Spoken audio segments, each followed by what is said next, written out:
एक बड़ा सा जहाज़ तूफान की वजह से डूब गया। उस जहाज़ में जितने भी लोग बैठे हुए थे वो भी जहाज़ के साथ डूब गए, लेकिन एक आदमी बचा रहा। वो आदमी वहाँ से बच निकला और एक सुनसान आइलैंड पर जाकर बेहोश हो गया। जब सुबह वो होश में आया तो उसने देखा कि वो एक सुनसान आइलैंड पर था, जहाँ पर दूर दूर तक कोई नज़र नहीं आ रहा था। वो ऊपर वाले की तरफ देखकर दुआ मांगने लगा कि मेरी मदद करो, इस सुनसान आइलैंड पर किसी न किसी को मेरे पास भेज दो। लेकिन वहाँ उसकी मदद के लिए कोई नहीं आया।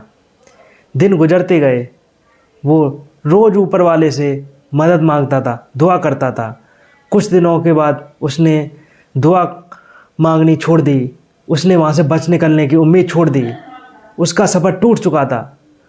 तभी उसने एक लकड़ियाँ इकट्ठा की, उनसे एक टेंट बनाया। उसने नारियल के झाड़ से बहुत सारे नारियल तोड़े और खाने के लिए मछलियाँ पकड़ने लगा। 15 से 20 दिन गुजर चुके थे। उस आदमी ने वहाँ से निकलने की पूरी उम्मीद खो दी थी, इसलिए उसने तकरीबन 20 दिन की मेहनत के बाद वहीं लकड़ियों का एक घर बना लिया। एक दिन जब वो जंगल में नारियल तोड़ने के लिए गया और वहाँ से वापस आया तो उसने देखा कि उसने वो घर बनाया था, उसमें आग लग गई थी और वो पूरी तरह से जलकर राख हो गई थी।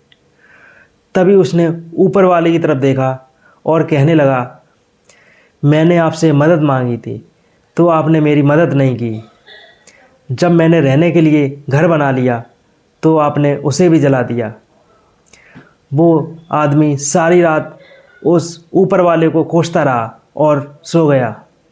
और जब सुबह वो उठा तो उसने देखा कि एक बहुत बड़ा जहाज़ उस आइलैंड के किनारे खड़ा हुआ था। वो यह देखकर बहुत खुश हो गया और तुरंत ही जहाज़ पर चढ़ गया।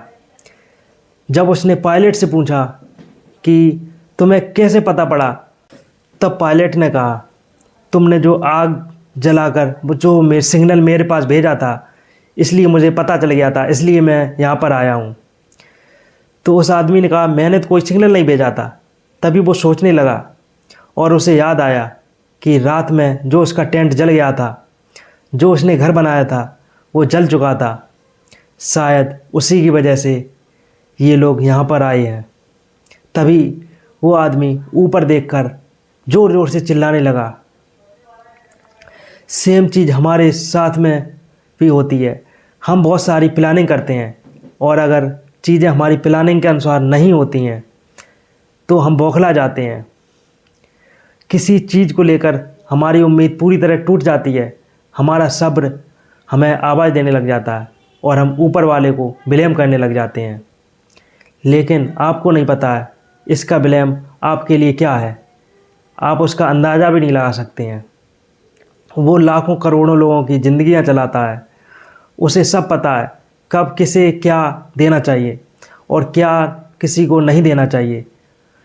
जब आपकी लाइफ में बुरा हो रहा हो, जब चीज़ें आपके हिसाब से नहीं हो रही हों, तब उस पर भरोसा रखना।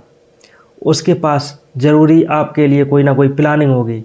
वो दूसरा दरवाज़ा खोले बिना पहला दरवाज़ा बंद नहीं करता। तो कभी भी उम्मीद मत छोड़ना। यही आज की स्टोरी थी। आपको अच्छी लगी हो तो चैनल को लाइक करें, सब्सक्राइब करें और दोस्तों में शेयर करें।